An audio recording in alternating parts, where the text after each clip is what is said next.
Praise the lord Jesus. ಇಂದಿನ ದೇವರ ವಾಕ್ಯ ಯೆಶಾಯ 60ನೇ ಅಧ್ಯಾಯ 20ನೇ ವಾಕ್ಯ. ನೀನು ದುಃಖಿಸುವ ದಿನಗಳು ಮಾಯವಾಗುವವು.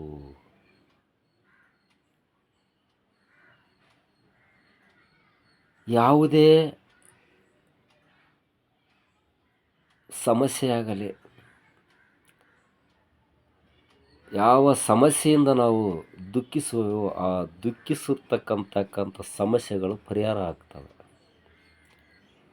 ಒಮ್ಮೆ ಯೇಸಪ್ಪ ಆಶೀರ್ವಾದಿಸಿದರೆ, ಒಮ್ಮೆ ಯೇಸಪ್ಪ ನಮ್ಮಲ್ಲಿ ಅಡಕವಾಗಿದ್ದಾರೆ, ಒಮ್ಮೆ ನಾವು ಆ ವಾಕ್ಯಗಳ ತಿರುಳನ್ನು ತಿಳಿದುಕೊಂಡರೆ ನಮ್ಮಲ್ಲಿ ಇರ್ತಕ್ಕಂಥ ಪಾಪಗಳು ನಾಶವಾಗಿ ಹೋಗ್ತವೆ. ನಾವು ದುಃಖಿಸತಕ್ಕಂಥ ದಿನಗಳು ನಮ್ಮ ಜೀವಮಾನದಲ್ಲೇ ಕೊನೆಯವರೆಗೆ ನಮಗೆ ಬರುವುದಿಲ್ಲ.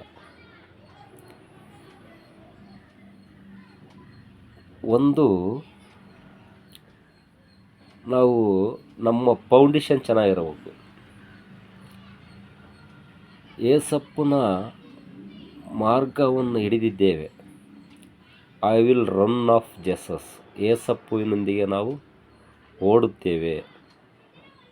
ಆ ಯೇಸಪ್ಪನೊಂದಿಗೆ ಓಡುವಾಗ ಯೇಸಪ್ಪ ಈಗ ನಮಗೆ ಏನು ಮಾಡಿದ್ದಾರೆ, ನಮ್ಮಲ್ಲಿ ಇರ್ತಕ್ಕಂಥ ನಮ್ಮೊಳಗಿರ್ತಕ್ಕಂಥ ನಮ್ಮ ತಂದೆಯಾದ ಕರ್ತ ನಮಗೆ ಏನು ಮಾಡಿದ್ದಾರೆ, ಏನು ಮಾಡ್ತಾ ಇದ್ದಾರೆ, ನಾವೇನು ಮಾಡ್ತಾಯಿದ್ದೇವೆ. ನಾವು ನಮ್ಮ ಫೌಂಡೇಶನ್, ನಮ್ಮ ಬುನಾದಿಯನ್ನು ಬಿಗಿ ಮಾಡಿಕೊಳ್ಳಬೇಕು. ಈಗ ಒಂದು ಹಂದಿಗೆ ಒಬ್ಬ ಏನು ಮಾಡ್ತಾನೆ, ಹಂದಿ ಸಾಕಾಣಿಕೆ ಮಾಡ್ತಾನೆ.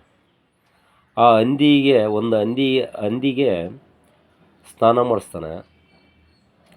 ಕೆಲವೊಂದು ಪ್ರಾಣಿಗಳಿಗೆಲ್ಲ ನಾವೇ ಸ್ನಾನ ಮಾಡಿಸ್ತೇವೆ, ಕೆಲವೊಂದು ಪ್ರಾಣಿಗಳು ಅವೇ ಸ್ನಾನ ಮಾಡಿಕೊಳ್ತವೆ. ಆ ಹಂದಿಗೆ ಸ್ನಾನ ಮಾಡಿಸ್ಬಿಟ್ಟು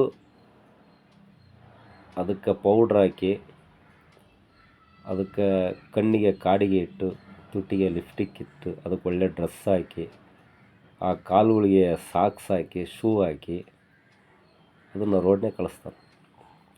ಅದು ಹೋಗ್ತಾ ಇರ್ತೈತಿ. ಹೋಗ್ಬೇಕಾದ್ರೆ ಒಂದು ಕೊಳಚೆ ಗುಂಡಿ ಕಂಡುಬಿಡುತ್ತೆ. ಅದು ಅದರಲ್ಲಿ ಬಿದ್ದುಬಿಡುತ್ತೆ. ಆ ಬಿದ್ದ ಮೇಲೆ ಆ ಹಂದಿ ಅದು ಎದ್ದೇಳಲ್ಲ ಮೇಲೆ, ಯಾಕಂದ್ರೆ ಅದು ಕೊಳಚೆ ಒಂದು ಗುಂಡಿನೇ ಬಹಳ ಇಷ್ಟ ಅದಕ್ಕೆ. ಅದೇ ರೀತಿ ಒಂದು ಕುರಿಯನ್ನು ನಾವು ಶೃಂಗಾರ ಮಾಡಿ ಕಳಿಸಿದಾಗ ಅದು ಒಂದು ಕೊಳಚೆ ಗುಂಡೆಗೆ ಬೀಳಲಿ, ಒಂದು ನೀರಲ್ಲಿ ಬೀಳಲಿ, ಒಂದು ಯಾವುದ್ರಲ್ಲಿ ಬಿದ್ದರೆ ಅದು ಬೇಗ ಎದ್ದೋಗುತ್ತೆ. ಹಾಗೆ ನಾವು ಕುರಿಗಳು, ನಮ್ಮ ಕರ್ತನು ಕಾಯ್ತಕ್ಕಂಥ ನಾವು ಕುರಿಗಳು. ನಾವು ನೋಡುವುದಕ್ಕೆ ಕುರಿ, ಆದರೆ ನಮ್ಮ ಒಳಗಡೆ ಸಿಂಹ ಇದ್ದಾನೆ.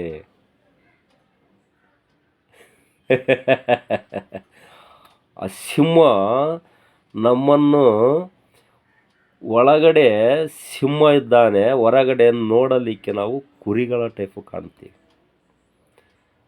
ಆದ್ದರಿಂದ ನಮಗೆ ರಕ್ಷಾ ಕವಚವಾಗಿ ಯೇಸಪ್ಪ ಇದ್ದಾನೆ, ಒಳಗಡೆ ಸಿಂಹ ಇದ್ದಾನೆ. ನಮಗೆ ಯಾವುದೇ ರೀತಿ ಸಮಸ್ಯೆಗಳು ಬರೋದಿಲ್ಲ. ಸಿಂಹ ನೋಡಿ, ಕಾಡಿನ ರಾಜ ಸಿಂಹ ಅಲ್ವಾ? ಆ ಸಿಂಹದ ಮುಂದೆ ಯಾವ ಸಮಸ್ಯೆಗಳು ನಿಲ್ಲಲ್ಲ. ಸಿಂಹ ಒಮ್ಮೆ ಗರ್ಜನೆ, ಒಳಗಿರುವ ಸಿಂಹ ಗರ್ಜನೆ ಮಾಡಿದರೆ ಸುತ್ತಮುತ್ತ ಗರ್ಜನೆಯ ಶಬ್ದ ಎಷ್ಟು ಕಿಲೋಮೀಟರ್, ಸುಮಾರು 5 ಕಿಲೋಮೀಟರ್ ಒಳಗೆ ಕೇಳುತ್ತೆ. ಅಷ್ಟು ಕಿಲೋಮೀಟ್ರ್ ಕೇಳಿದಾಗ ಅಲ್ಲಿರ್ತಕ್ಕಂಥ ಪ್ರಾಣಿಗಳೆಲ್ಲ ಭಯಬಿದ್ದು ಓಡ್ತಾ ಇರ್ತವೆ. ಹಾಗೆ ನಮ್ಮಲ್ಲಿರ್ತಕ್ಕಂಥ ಆ ಯೇಸಪ್ಪನ ಒಂದು ವಾಕ್ಯಗಳನ್ನು ಕೇಳಿದ ತಕ್ಷಣ ನಮ್ಮ ಸಕಲ ಸಮಸ್ಯೆಗಳು, ನಮ್ಮ ಕಷ್ಟಗಳೆಲ್ಲ ನಿವಾರಣೆಯಾಗಿ ಸರ್ವನಾಶವಾಗಿ ಹೋಗ್ತವೆ. ಹಾಗೆ ಕರ್ತನಾದ ಯೇಸುವಿನ ಪರಿಶುದ್ಧಾತ್ಮನ, ಪವಿತ್ರಾತ್ಮನ ನಾಮಕ್ಕೆ ಮಹಿಮೆ ಆಗಲಿ. ಆಮೀನ್.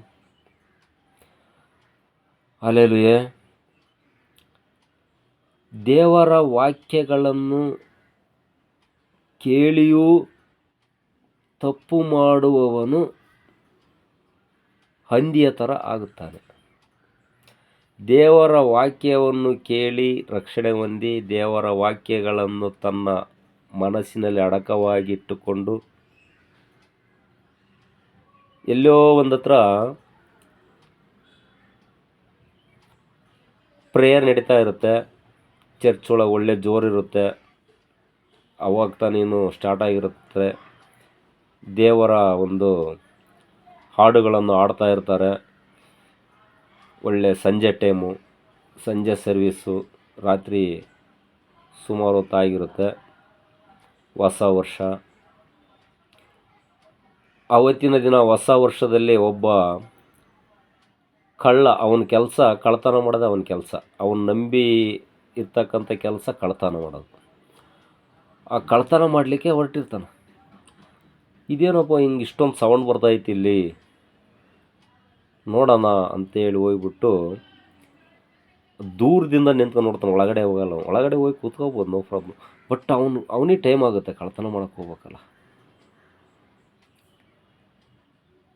ಅಲ್ಲಿ ಹೋಗಿ 5 ನಿಮಿಷ ನಿಂತದಕ್ಕೆ ಅಲ್ಲಿ ಆಗ್ತಕ್ಕಂಥ ಪರಿಣಾಮಗಳು, ಅಲ್ಲಿ ಆಡ್ತಕ್ಕಂಥ ಹಾಡುಗಳಲ್ಲಿ, ವಾಕ್ಯಗಳಲ್ಲಿ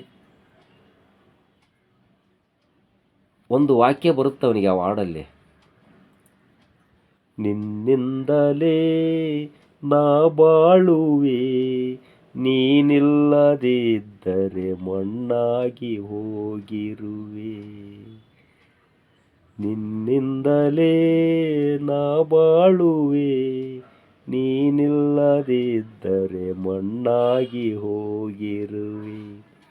ಯೇಸು ಮಣ್ಣಾಗಿ ಹೋಗಿರುವೆ, ನೀನು ಜೀವಿಸುವೆ, ನಮಗಾಗಿ ಜೀವಿಸುವೆ. ಯೇಸು ಜೀವಿಸುವೆ, ನಮಗಾಗಿ ಜೀವಿಸುವೆ. ಆ ಹಾಡಿನಲ್ಲಿ ಬರ್ತಕ್ಕಂಥ ಈ ವಾಕ್ಯ ಅವನ ಒಂದು ಮನಸ್ಸಿನ ಮೇಲೆ ಪರಿಣಾಮ ಮಾಡುತ್ತೆ. ಇಷ್ಟೊಂದು ಸತ್ಯ ಅಡಗಿದೆಯಾ ಇದರಲ್ಲಿ ಅಂತೇಳ್ಬಿಟ್ಟು ಆ ಒಂದು ವಾಕ್ಯದ ತಿರುಳನ್ನು ತಿಳಿದುಕೊಂಡು ಅವನು ಕಳ್ಳತನ ಮಾಡಿಬಿಡ್ತಾನೆ.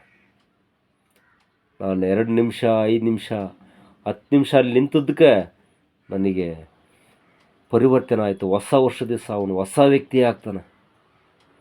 ಮುಂದೆ ಏನು ಮಾಡೋದು, ನೀನೇ ದಾರಿ ತೋರ್ಸಪ್ಪ ಅಂತೇಳ್ಬಿಟ್ಟು ಅವನು ಹೇಳೋರು ಯಾರೂ ಇಲ್ಲ. ಅವನು ಮತ್ತೆ ಚರ್ಚಿಗೆ ಬರ್ತಾನೆ. ಬೆಳಿಗ್ಗೆ ಚರ್ಚಿಗೆ ಬರ್ತಾನೆ, ಹೋಗ್ತಾನೆ, ಚರ್ಚಿಗೆ ಬರ್ತಾನೆ, ಹೋಗ್ತಾನೆ, ಹಿಂಗೆ ಆಗ್ತಾ ಇರುತ್ತೆ. ಅಲ್ಲಿ ಒಬ್ಬ ಕಾವಲುಗಾರ, ಚರ್ಚಿನ ಒಂದು ಆವರಣವನ್ನು ಕಾಯ್ತಕ್ಕಂಥ ಕಾವಲುಗಾರ. ಅಲ್ಲಿ ಏನಾಗುತ್ತಪ್ಪ ಅಂದರೆ, ಇವನಿಗೆ ಕೆಲಸ ಇರಲ್ಲ, ಚರ್ಚಿಗೆ ಬರ್ತಾನೆ. ಆ ಕಾವಲುಗಾರ ಇವನ್ನ ಕರೀತಾನೆ. ಇವನು ತುಂಬ ದೃಢವಾಗಿದ್ದ. ಯಾಕಂದರೆ ಇವನು ಮಾಡ್ತಕ್ಕಂಥದ್ದು ಕೆಲಸ ಬಂಡವಾಳ ಇರೋದು ಕೆಲಸ. ತುಂಬ ದೃಢವಾಗಿದ್ದಾಗ ಅವನು ಆ ಒಂದು ರಕ್ಷಕ, ಆ ಒಂದು ಸೆಕ್ಯೂರಿಟಿ ಗಾರ್ಡ್ ಇವನು ಕರೀತಾನೆ. ಬಾರಪ್ಪ, ಯಾವ ಊರು, ಏನು ಬರ್ತಾ ಇರ್ತೀಯ, ಹೋಗ್ತಾ ಇರ್ತೀಯ, ಏನು ಕೆಲಸ ಮಾಡ್ತಾಯಿದ್ದೀಯ ಅಂದಾಗ ಅವನು ಹೇಳಿದಾಗ ಇವನಿಗೆ ಆಶ್ಚರ್ಯ ಆಗ್ಬಿಡ್ತು. ಸರಿ, ಇಲ್ಲಿ ಕೆಲಸ ಮಾಡ್ತೀಯಾ, ನಮಗೆ ಇನ್ನೊಬ್ಬರು ಇಲ್ಲಿ ಕಾವಲುಗಾರ ಬೇಕು ಅಂತ ಹೇಳಿದಾಗ ಅವನು ಧಾರಾಳವಾಗಿ ಒಪ್ಕೊಳ್ತಾನೆ. ನೋಡಿ, ಒಬ್ಬ ಕಳ್ಳ ಕಾವಲುಗಾರ ಆದ, ಅದು ನಮ್ಮ ಒಂದು ಪ್ರಾರ್ಥನಾಲಯದಲ್ಲಿ ಇವೆಲ್ಲ ನಡೆದಿರ್ತಕ್ಕಂಥ ಒಂದು ವಿಚಾರಗಳು. ಎಲ್ಲೋ ತಿರುಗಾಡುತ್ತಿದ್ದೆ, ಎಲ್ಲೋ ಬಿದ್ದವನು ನನ್ನನ್ನು ಶೃಂಗಾರ ಮಾಡಿದೆ ಏಸಪ್ಪ, ಈ ಟೈಪ್. ಈ ಒಂದು ನಾವು ಸಂದರ್ಭಗಳನ್ನು